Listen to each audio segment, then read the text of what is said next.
और बढ़ते हैं आगे। पाकिस्तान को जल्द ही ऑपरेशन सिंदूर की दूसरी किश्त देने की तैयारी शुरू हो चुकी है। भारत में रूस के राष्ट्रपति पुतिन की मदद से ब्रह्मोस का नया वर्जन रेडी हो रहा है। आसान शब्दों में कहूं तो नई ब्रह्मोस पहले से ज्यादा घातक, खतरनाक और ज्यादा दूरी तक हमला करेगी। सिर्फ 1 साल में ही 100 ब्रह्मोस मिसाइलें बनेंगी।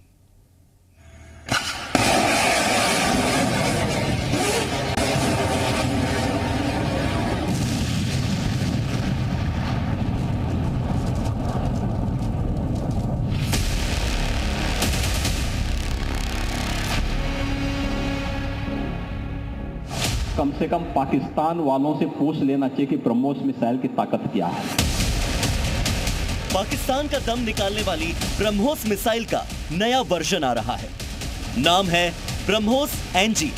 यहां एनजी का मतलब है नेक्स्ट जनरेशन, यानी अगली पीढ़ी की मिसाइल।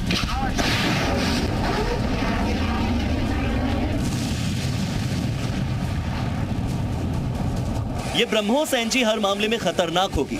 इसका वजन कम होगा लेकिन रेंज और ज्यादा, यानी पाकिस्तान के हर इलाके में ब्रह्मोस एनजी की मदद से हमला होगा। यूपी में ऐसी 1-2 नहीं बल्कि 1 साल में ब्रह्मोस एनजी की 100 मिसाइलें मुकाबला करने के लिए रेडी हो जाएंगी। लखनऊ में बनी ब्रह्मोस फैक्ट्री में हर साल 100 ब्रह्मोस एनजी मिसाइलों का प्रोडक्शन होगा और आगे चलकर यहां 150 मिसाइलें बनने की तैयारी हो रही है। भारत और रूस मिलकर ब्रह्मोस का यह खतरनाक नया वर्जन बना रहे हैं। इसके प्रोडक्शन को लेकर रूस के साथ बातचीत शुरू हो गई है। मुमकिन है कि अगले 1 साल में इसकी पहली खेप रेडी हो जाएगी। पाकिस्तान के एक जहाज को जिस मिसाइल ने निशाना बनाया था, उस मिसाइल का नाम है ब्रह्मोस मिसाइल। ये मिसाइल अब लखनऊ में ही बनने वाली है। लखनऊ से फिट करेंगे तो दुश्मन और दुश्मन के आका भी कांप जाएंगे। भारत के पास अभी जो ब्रह्मोस मिसाइलें हैं वो भी किसी से कम खतरनाक नहीं। मेड इन इंडिया ब्रह्मोस का असली टेस्ट पाकिस्तान की जमीन पर हुआ। जब उसके एयरबेस पर ब्रह्मोस मिसाइल का हमला हुआ तो मुल्ला मुनीर की फौज ने घुटने टेक दिए। सोचिए, जब ब्रह्मोस ने पाकिस्तान का यह हाल किया तो ब्रह्मोस नेक्स्ट जनरेशन कितना भीषण प्रहार करेगा, फिर पाकिस्तान में कितनी तबाही मचेगी। मौजूदा ब्रह्मोस और ब्रह्मोस नेक्स्ट जनरेशन की ताकत की तुलना करें तो मौजूदा ब्रह्मोस मिसाइल का वजन 2900 किलोग्राम है, जबकि एनजी तकनीक की मिसाइल का वजन सिर्फ 1260 किलोग्राम होगा, यानी नया वर्जन करीब 1600 किलो हल्का होगा। अभी ब्रह्मोस मिसाइल की अधिकतम रेंज 800 किलोमीटर तक है, जबकि ब्रह्मोस एनजी की रेंज 1200 किलोमीटर तक होने का दावा किया जा रहा है। इस समय सुखोई फाइटर जेट में 1 ब्रह्मोस फिट होती है, लेकिन अब 1 की जगह 3 मिसाइलें लोड हो सकेंगी और यहां तक कि छोटे लड़ाकू विमान जैसे तेजस भी अपने साथ ब्रह्मोस ले जा पाएंगे।